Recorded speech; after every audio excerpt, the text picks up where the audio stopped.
Buenos días, bienvenidos al tercer foro pediátrico con motivo del Día Mundial de la Meningitis que celebramos desde Gaceta Médica y Ser Padres con el apoyo de GSK. Un año más vamos a profundizar en esta enfermedad para conocer cuáles son sus causas, sus consecuencias y sobre todo cómo podemos prevenirla.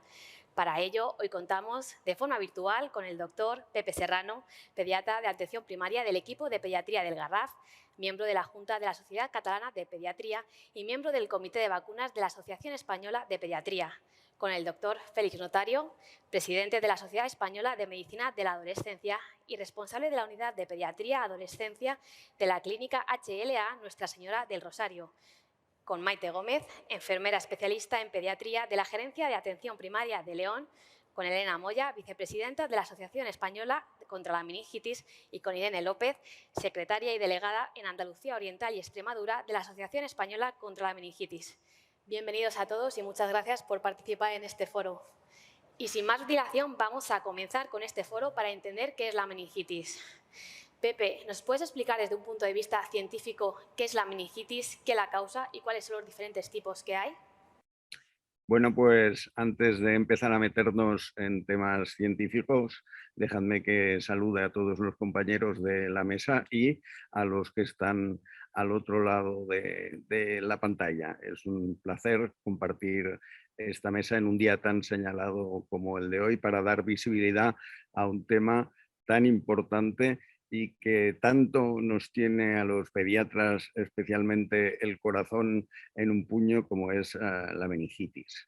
Científicamente diríamos que la meningitis es una inflamación del líquido y de las membranas, que son las meninges, que recubren al cerebro y a la médula espinal. Y esta inflamación puede producirse por varias causas. Básicamente, y las principales, son infecciosas. Tenemos por un lado las meningitis víricas, habitualmente benignas y que no requieren más tratamiento que observación y los cuidados que pueda requerir en ese momento, y tenemos las bacterianas, que son las que habitualmente se conocen o conocemos como las malas, ¿no?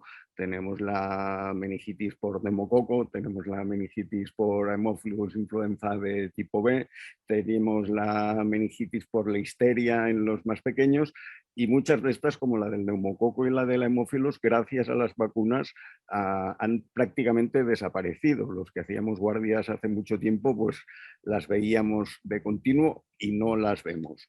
Y nos queda todavía la meningitis por el meningococo. El meningococo es el que ahora nos da más problemas con el tema de meningitis bacterianas. Hay 12 serogrupos de este microorganismo, pero en nuestro entorno son prácticamente 4 los que tenemos, que son el B, el W, el Y y el C. Esto sería, a modo de resumen, compendio, qué es lo que entendemos una meningitis y cuáles son sus causas. Gracias, Pepe. Y voy ahora contigo, Elena. Desde la perspectiva del paciente, vosotros como asociación, ¿cómo le explicáis a un paciente o a su familia qué es la meningitis o qué es lo que está pasando?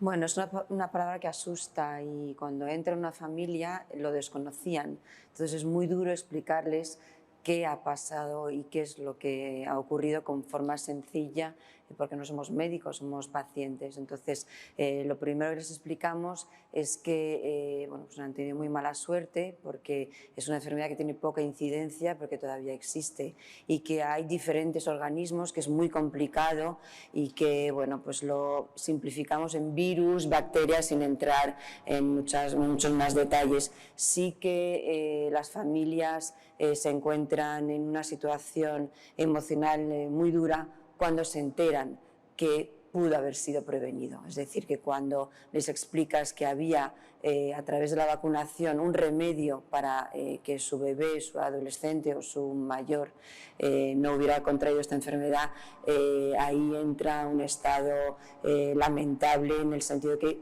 pude haber hecho algo y no lo hice, ¿no?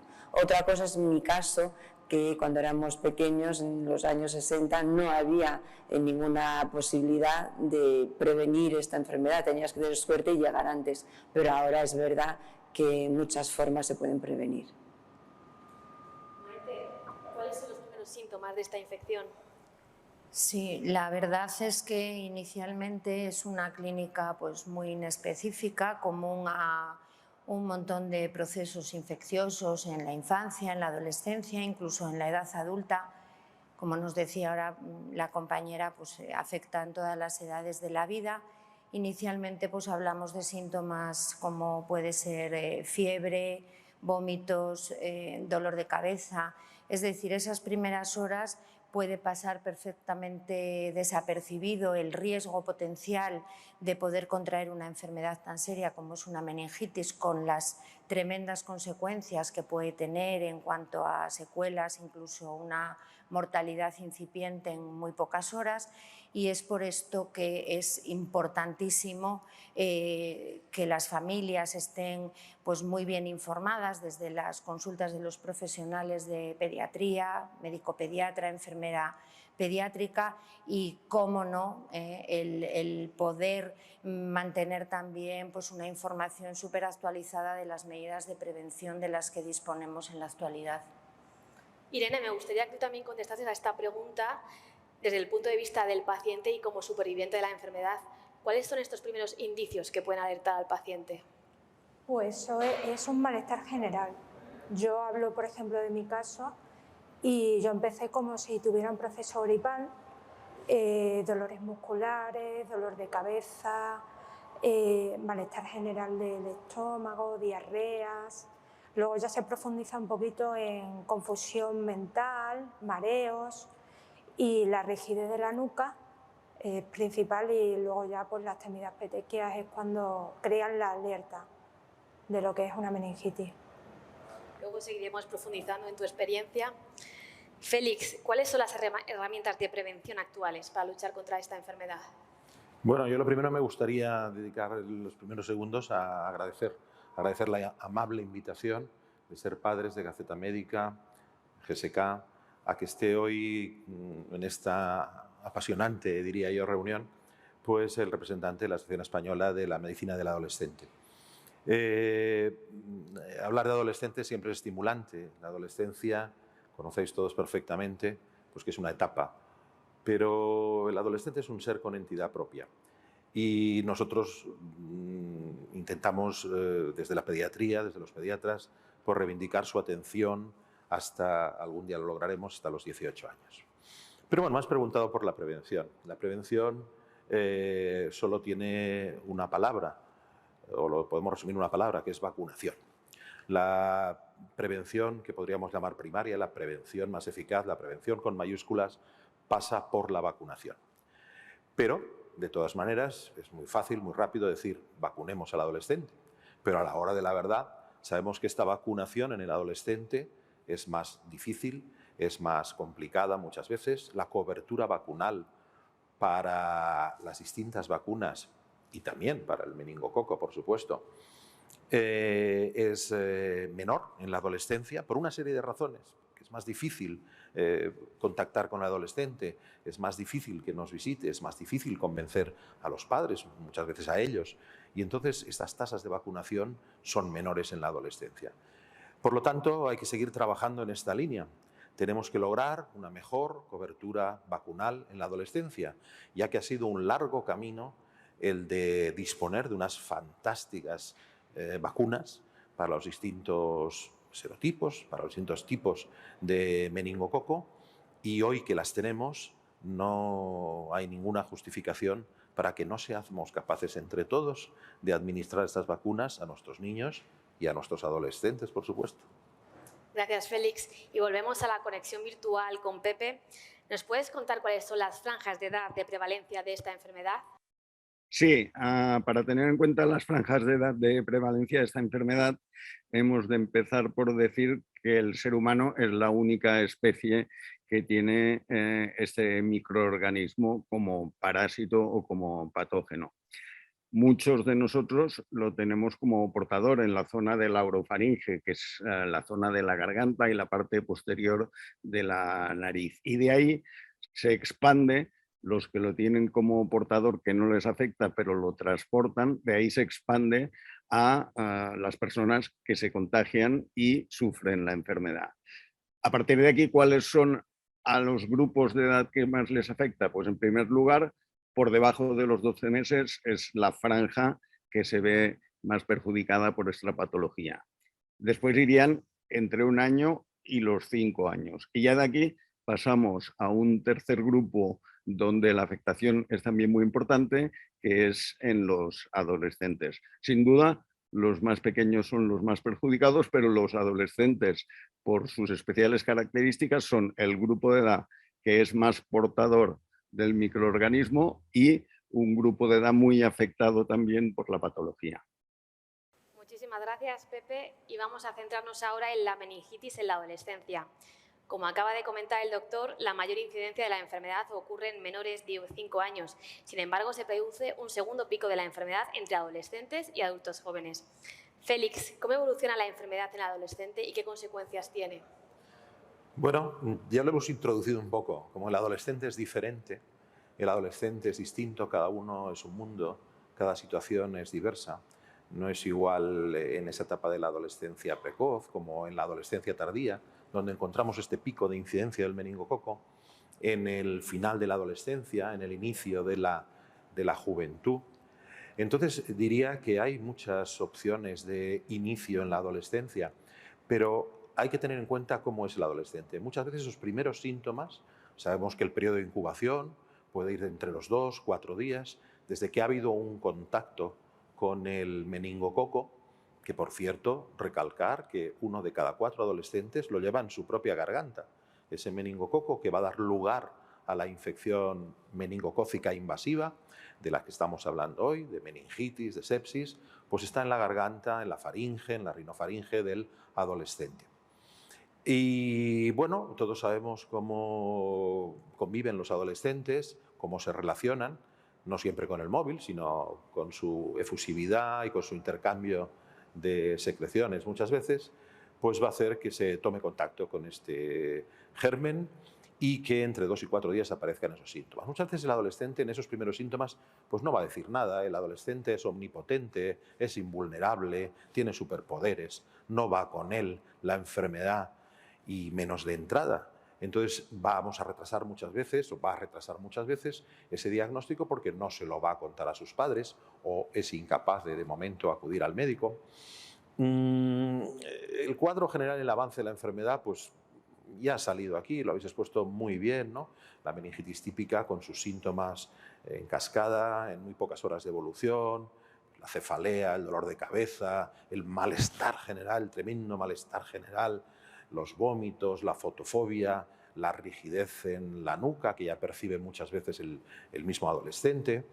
Pero a medida que hemos conocido otros serotipos, otros tipos de meningococos, pues hemos también descubierto y se han presentado casuísticas en distintos países de otra sintomatología mucho más atípica, a veces bajo la apariencia de síntomas digestivos, dolor abdominal, vómitos, diarrea, dolores en piernas inespecíficos, musculares, dolores circulatorios.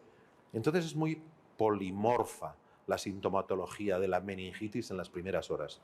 Lo que sí que sabemos es que en la mayoría de estos niños y adolescentes, que es de lo que estamos hablando, pues va a progresar esta enfermedad en muy pocas horas y se va a convertir en una urgencia vital. Y recordemos que la meningitis, también en la adolescencia, mantiene una mortalidad de 1 de cada 10 adolescentes que la padecen, aparte de las secuelas que en muchos casos van a tener. Y esa es la historia de la enfermedad y nos gustaría hablar también un poquito de esa prevención que consiste en un mejor y más rápido diagnóstico. Cuanto antes diagnosticamos y seamos capaces de detectar, de sospechar esa patología, a veces esos síntomas, a veces un poco atípicos, mejores posibilidades de éxito tendremos. Luego profundizaremos en el problema del diagnóstico, pero primero, Irene, ¿es consciente la sociedad de la enfermedad en este grupo de edad? En la adolescencia yo creo que no eres consciente. Estamos hablando de un grupo de edad en el que no ves el peligro de nada, ¿no? Y menos de este tipo de enfermedades. Yo misma no era consciente de esta enfermedad. Luego, a raíz de yo padecerla, sí que mi familia y mi entorno han sido más conocedores de ello.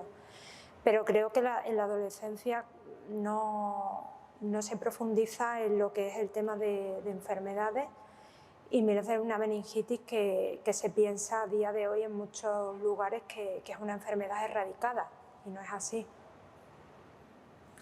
Maite, ya lo ha adelantado el doctor Notario, pero ¿cómo afecta la presencia de síntomas inespecíficos en el diagnóstico de esta enfermedad y sobre todo en este grupo de edad? Pues de una manera tremenda, porque bueno, se ha comentado y seguro que es importante incidir en ello.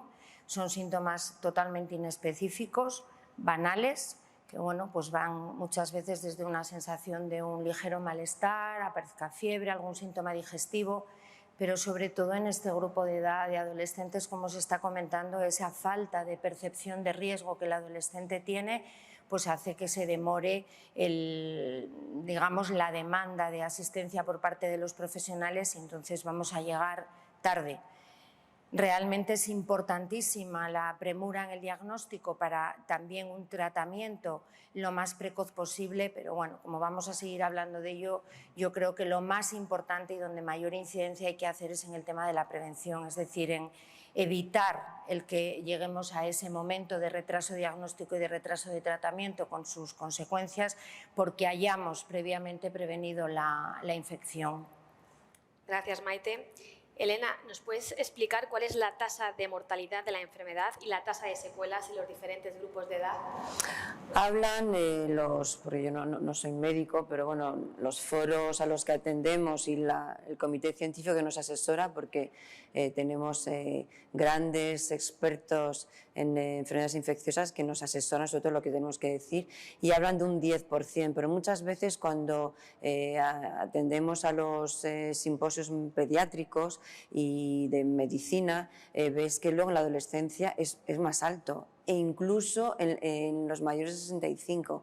Es decir, que es una enfermedad que, independientemente de los números, nos tiene que obligar a la sociedad a estar informados gracias a fuentes oficiales seguras, con base científica, como es la Asociación de Pediatría, como es nuestra asociación, como son pues los grandes referentes que nos hablan de que no te lo vas a jugar. Es decir, un 10% a lo mejor no asusta, porque incluso cuando hay años de 140 y tantos casos antes de la pandemia, o incluso cuando llegamos a los 600, bueno, pues 60 personas que mueren al año, como no mueren el mismo día, no es un autobús que cae por un barranco, no salimos en las noticias, no asustan, con lo cual no queremos hablar de cifras, sino de nombres.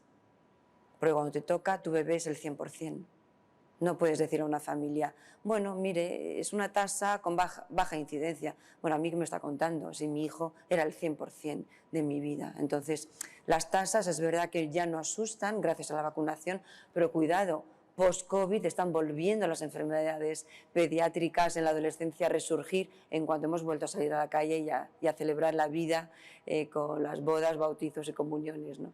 Entonces, bueno, las cifras realmente nosotros estamos atentos a ellas, porque en cualquier momento puede haber un brote, como ha habido en el sur de Francia, de pues 26 casos de meningitis de un serogrupo que asusta, porque todavía no está bien identificado dentro del serogrupo B, o sea que esto es muy complicado. Y bueno, pues la incidencia realmente, lo que nos tiene que preocupar es que la meningitis puede afectar a cualquiera y a cualquier edad, que tenemos que conocer los síntomas y los signos, aunque son inespecíficos, porque estás oyendo fiebre alta, no vamos a ir al médico a urgencias cada vez que hay una fiebre alta, pero si se suma con ese malestar, con ese vómito que el papá incluso te dice, está raro, nunca ha estado así. Hay que escuchar a esos padres, porque habéis visto que el joven, cuando le toca, se queda en la habitación y no quiere molestar o quiere quedarse, bueno, ya me pasará, ¿no?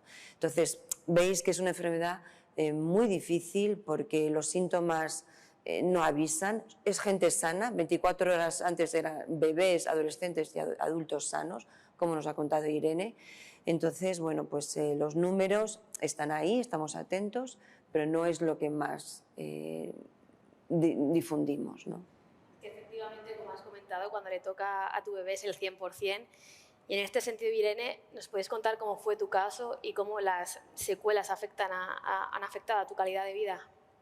Pues mi caso, mañana justamente hace 10 años que padecí meningitis y a mí me cambió la vida totalmente. La verdad que tenía una vida súper activa y bueno, me causó una lesión medular el padecerla y me quedé en silla de ruedas y bueno, estuve casi un año de hospitales con mucha rehabilitación, que a día de hoy sigo con ella para poder mejorar. Y bueno, es un poquito de superación personal, ¿no? No solamente me cambió a mí la vida, también le cambió a mis familiares, a mi entorno. El poder superar una enfermedad no es solo la del paciente, es de las personas que te rodean. También hay que tener familia que te apoya y bueno, son momentos duros. No sé qué contarte así más o menos. Estuve 8 meses en el Hospital de Parapléjicos de Toledo. A ti te pasó con 29 años, ¿verdad? Sí, a mí me ocurrió con 29 años. Empecé como con un proceso gripal. No te puedes imaginar que pueda llegar a ser una meningitis. Yo estaba en el trabajo, me empecé a encontrar mal. Mi jefe me dijeron que me fuera para casa.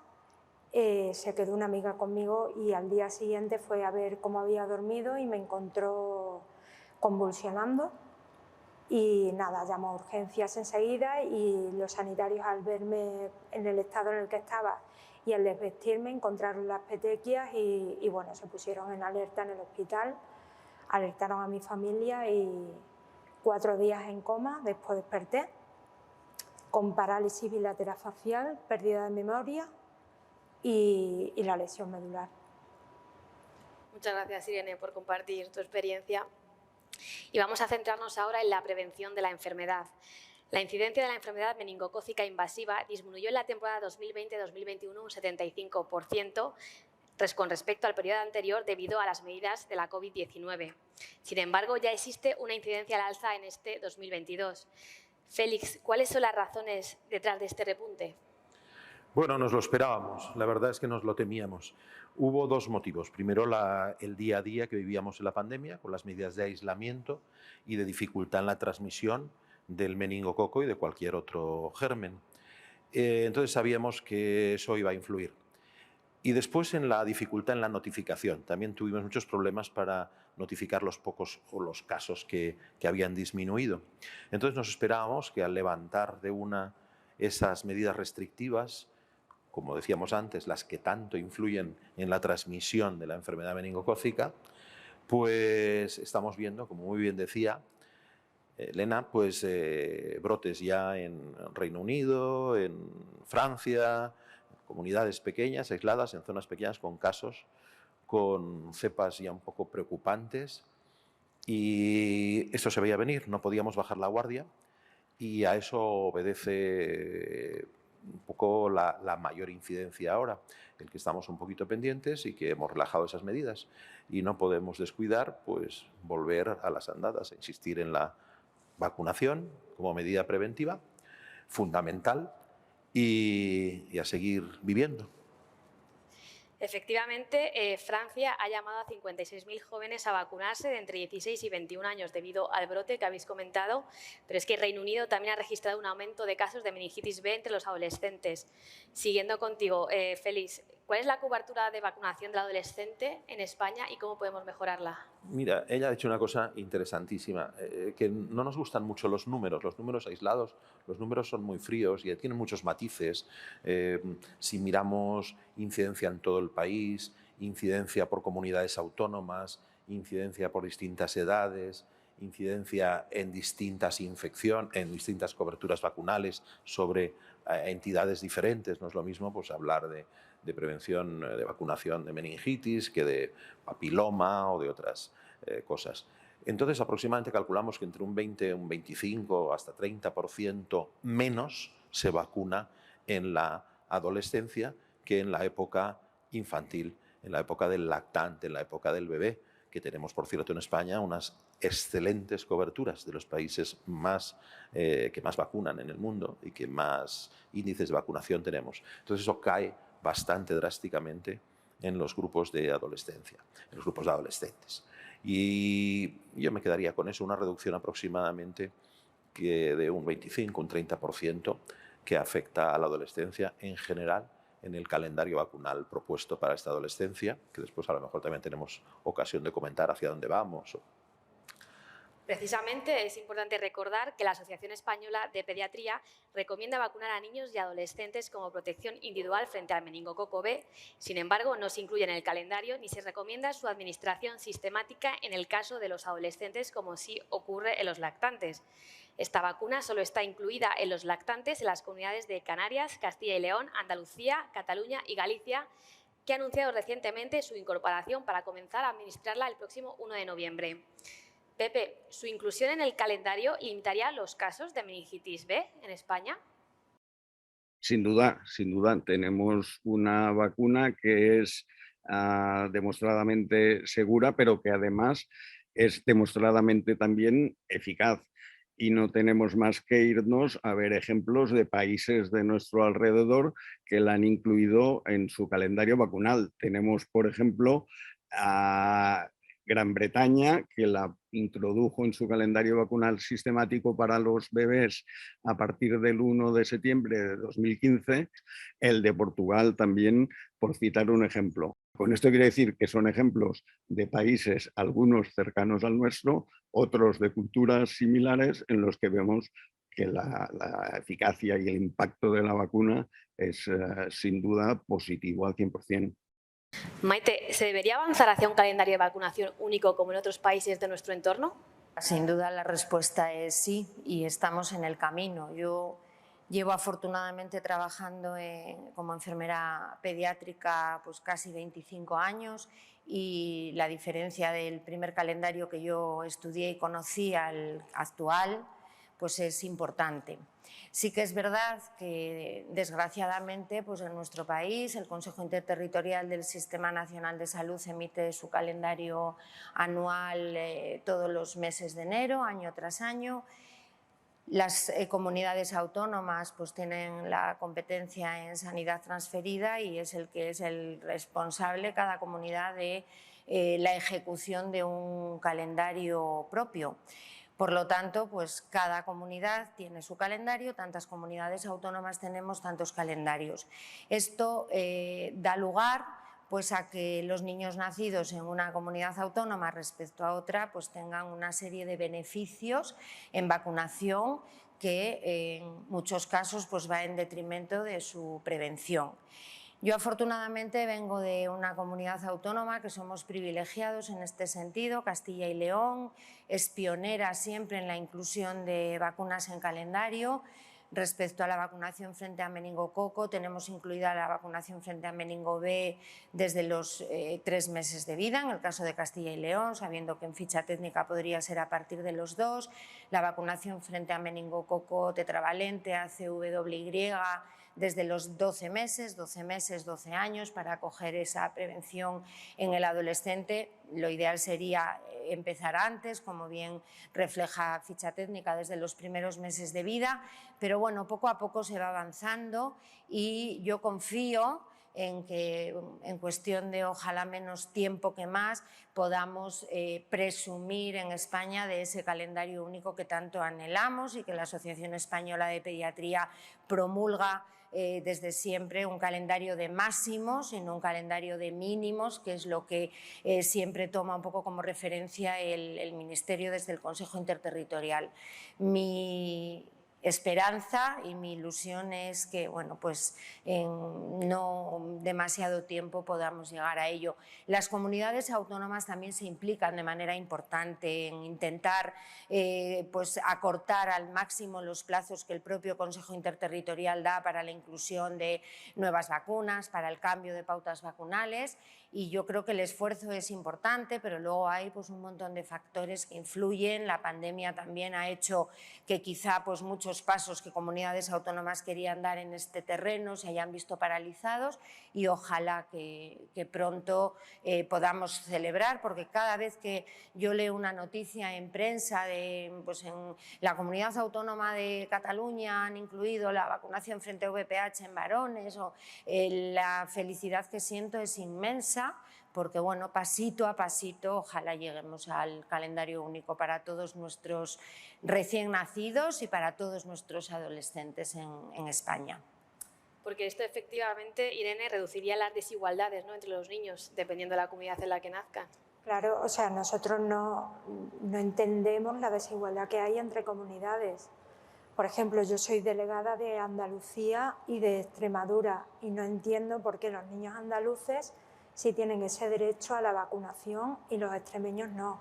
Entonces, desde la asociación estamos en la lucha para conseguir que todos los niños de España y adolescentes, como bien decíamos, tengan la posibilidad de esa vacuna gratuita y de estar protegidos para esta enfermedad. Precisamente la Organización Mundial de la Salud ha establecido una hoja de ruta para derrotar a la meningitis antes de 2030. Elena, ¿está España incorporando las medidas necesarias en tiempo y forma para alcanzar esta meta? Pues evidentemente no, porque como andamos con comunidades y lo que estamos hoy resaltando, que creo que es que lo tiene que saber la sociedad, que dependiendo de dónde naces en nuestro país, por nuestro sistema autonómico de salud, pues tienes una protección. Entonces, la OMS no lo entiende porque está luchando para que haya una protección global, para que todos los países se suman a este carro de acabar con esta enfermedad, y cuando analizan España, pues se encuentran con este calendario absurdo, desigual, tanto económicamente como territorialmente, donde bueno, pues se nos obliga a una asociación como la nuestra a ir a las puertas de los consejeros, contar nuestra historia, esperar ser oídos y escuchados, que fue el caso de la Generalitat y de Galicia, donde nuestras historias les impresionan y ya no tienen en cuenta los números, porque los números no obligan a una decisión en el aspecto de la introducción, sino que nuestras historias impactan, tener unas secuelas graves que llegan al 1.000.000 de euros. Hicimos un estudio con la Universidad del Marqués de Valdecilla y el Instituto Idíbal y llegamos a demostrar que si sobrevives a esta enfermedad con secuelas graves, pues al Estado le vas a costar 1.000.000 de euros. Aparte del coste emocional que muchas veces no está tipificado en estos estudios. Como ha contado Irene, cuando la meningitis entra en una casa, entra en toda la familia y es devastadora. Entonces, bueno, pues estamos frente a la OMS, un país muy peculiar que nos obliga a luchar todos los que estamos hoy aquí y pues organismos tan serios como la Asociación Española de Pediatría por ese calendario único de máximos. Precisamente hay varios estudios sobre la carga económica de la meningitis. Por tanto, Félix, esto hace más importante apostar por las vacunas como una inversión y no como un gasto sanitario. Efectivamente, nada más que añadir. Yo creo que lo habéis desarrollado muy bien, muy bien. La vacuna es una inversión, no es un gasto. Y todos los estudios de costo-efectividad están modificándose. Esto no tenía ningún sentido en muchos parámetros que se analizaban por la baja incidencia que tiene la meningitis hoy en día, la enfermedad meningocócica invasiva. Pero eso, hemos llegado a eso abriendo un camino en el que todos hemos participado y se ha planteado aquí. Es verdaderamente injusto que a día de hoy pues haya estas diferencias entre las opciones de prevención, de vacunación, en los distintos territorios en nuestro país y en todo el mundo. No olvidemos que la meningitis somos unos privilegiados en cifras en relación a otros lugares de nuestro mundo. Entonces, esa es nuestra realidad. Hay que seguir luchando, hay que seguir trabajando cerca de las autoridades, de los responsables sanitarios. Es lamentable que tengamos tan poca ayuda muchas veces desde parte del gobierno central y que hay ministerios que se llaman de igualdad y que todavía permitan pues, estos agravios tan flagrantes comparativos.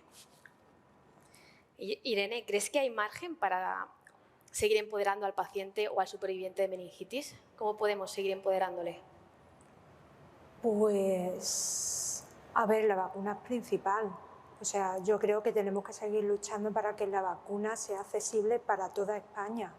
Como bien hemos comentado antes, en Europa tiene más accesibilidad a ella y no es razonable que comunidades puedan y otras no. O sea, ¿qué tipo de desigualdad es esta para los padres? ¿Te tienes que ir a una comunidad para que a tu hijo le cubra ciertas vacunas? O sea, tenemos que seguir luchando para conseguirlo. Maite, aunque hemos contado con la experiencia de Irene, sabemos que el personal de enfermería suele establecer un especial vínculo con los pacientes y sus familias. ¿Cuáles son las principales preocupaciones o inquietudes que les transmiten cuando llegan a tu consulta? Bueno, la verdad es que cuando llegan a la consulta un papá con un síntoma que para nosotros puede ser leve o sin mayor trascendencia, para ellos es muy inquietante y es muy preocupante. Entonces siempre tenemos que estar muy receptivos a poder discernir si realmente esa sintomatología que presenta el niño y para la que nos están llevando a cabo una demanda de consulta debe ser valorado solo por enfermería o debe ser también, lógicamente, trasladada la preocupación y la consulta al médico pediatra o al médico de familia cuando hablamos de un adolescente. Enfermería ahí tiene un papel clave, clave y decisivo, porque tenemos que estar muy bien formados e informados para saber qué tipo de actuación debemos llevar a cabo en cuanto a la necesidad de tratamiento inminente del niño o del adolescente. Esto en cuanto a pues poder tratar una potencial enfermedad que puede ser leve o puede estar empezando un inicio de síntomas de un cuadro mucho más grave como puede ser una meningitis con la trascendencia que tiene. Pero yo aquí también querría aprovechar para poner de nuevo en valor la importancia que tiene enfermería pediátrica cuando hablamos de niños, enfermería familiar y comunitaria cuando hablamos del adolescente o del adulto joven, a la hora de, sin dejar de luchar por conseguir esa equidad en los recursos disponibles para toda la población a nivel de territorio y sin estas diferencias que comentábamos en las distintas comunidades autónomas, no olvidar que entre tanto llegue ese calendario único y esa cobertura de máximos en toda la población, la necesidad que como profesionales tenemos de informar a los padres, a los propios adolescentes o tutores de los niños de pues la posibilidad de adquirir una vacuna que está en el mercado, que generalmente pues tienen un coste económico elevado, pero que los papás, los padres, tutores, propio adolescente, sepa la posibilidad de poder adquirir esa vacuna y de poder protegerse sobre este tipo de enfermedades tan graves. Esto, insisto, sin dejar de reconocer que la cobertura debería ser equitativa para toda la población y desde el Sistema Nacional de Salud. Bien desde el sistema central, bien desde las propias comunidades autónomas, pero recalco e insisto en nuestra obligación como profesionales de informar siempre al paciente o a los responsables de ese paciente si es menor de edad de esa posibilidad de modo privado de adquirir las vacunas. Y precisamente, Félix, como especialista y como presidente de una sociedad científica, ¿cómo se puede potenciar la colaboración multidisciplinar con otras áreas, como ha comentado Maite? Con otras áreas en el sentido asistencial, con sociedades científicas. Sí. Sí, bueno, yo lo primero quiero agradecer y reconocer y transmitir mi admiración a enfermería pediátrica. No he tenido ocasión de decirlo, pero sin ellos y sin ellas no tendríamos la cobertura, no tendríamos la comunicación que tenemos con nuestras familias, con nuestros adolescentes, ese trabajo de día a día, de estar en contacto, de explicar con esa minuciosidad, con esa comprensión, conociendo muy bien a las familias. Eso no se improvisa, eso se requieren pues por lo menos tantos años como lleva haciéndolo y es un ejemplo y lo vivimos cada día en nuestras consultas. Esto es un equipo y todos tenemos que ir a una. Las sociedades científicas solo pueden transmitir sus conocimientos, contactar con distintos profesionales, elaborar informes, documentos de consenso y contar con todos aquellos profesionales que día a día pues atienden a nuestros niños, a nuestros adolescentes y cada uno con su granito de arena. Estas asociaciones de enfermedad, la verdad, son muy activas, son ejemplares y nos recuerdan cada día que que tenemos que seguir al pie del cañón y en ese sentido nada más que añadir.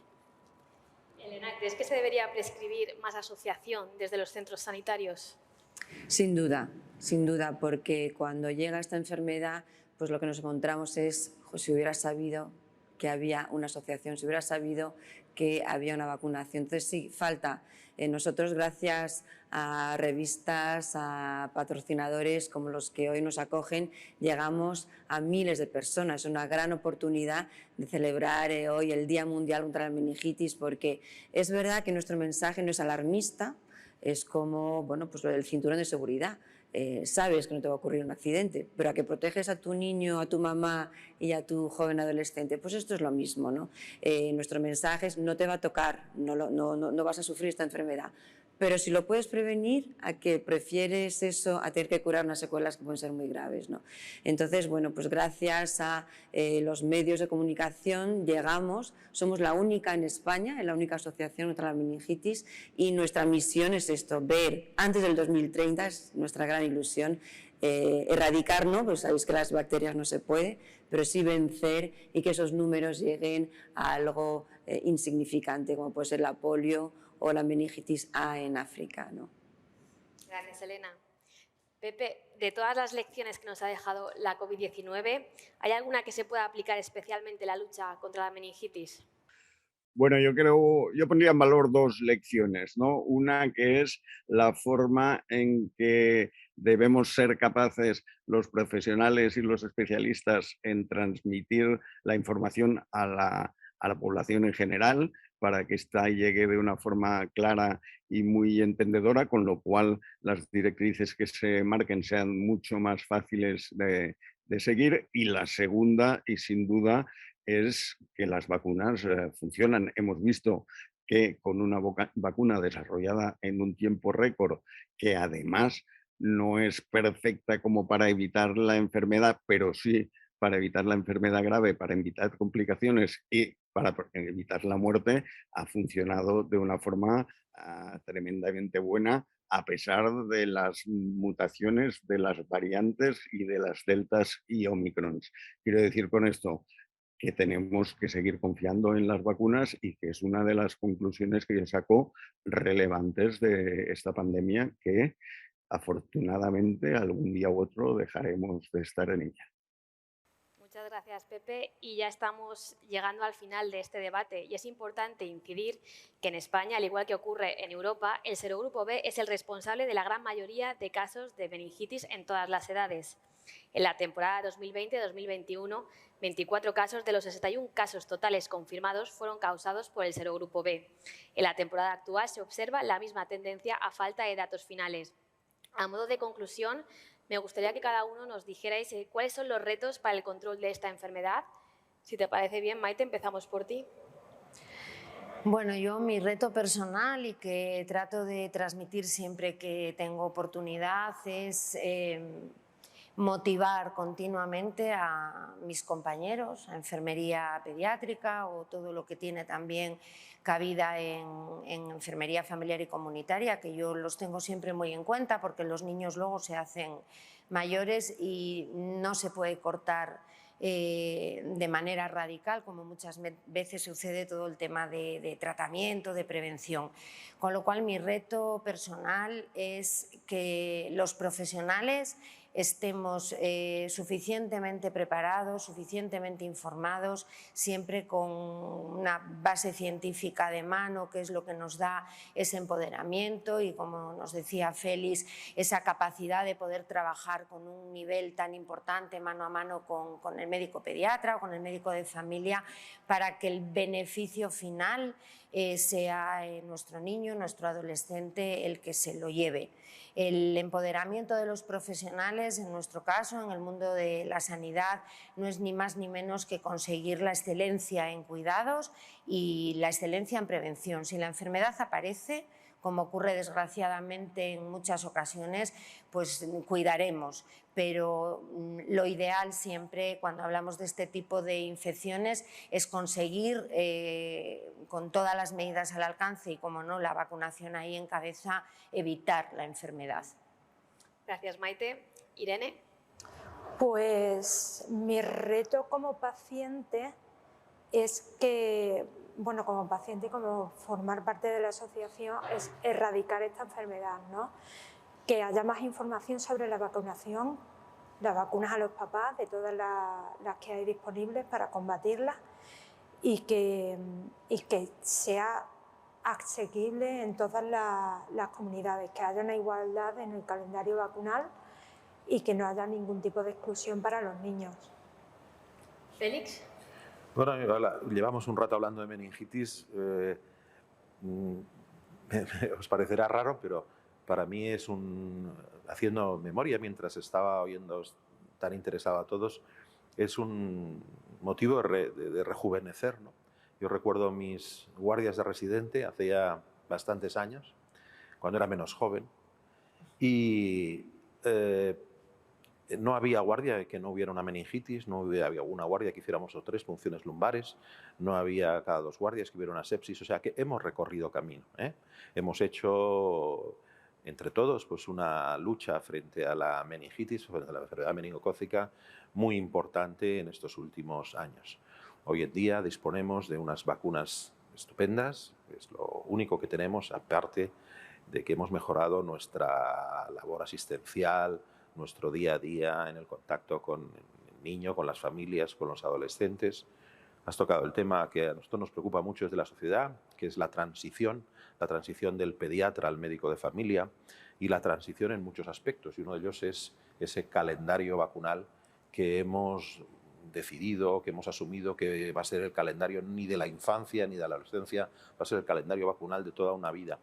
Y en ese sentido, también muchos aspectos en esta transición del niño, del adolescente en su primera época al médico de familia, también lo tenemos que diseñar para obtener los mejores resultados en que no se nos pierdan, como a veces irracionalmente decimos los pediatras, al dejarlos ir a los niños, que no se nos pierdan estos calendarios vacunales, que no bajemos la guardia frente a la vacunación, que estemos alertas en nuestro día a día.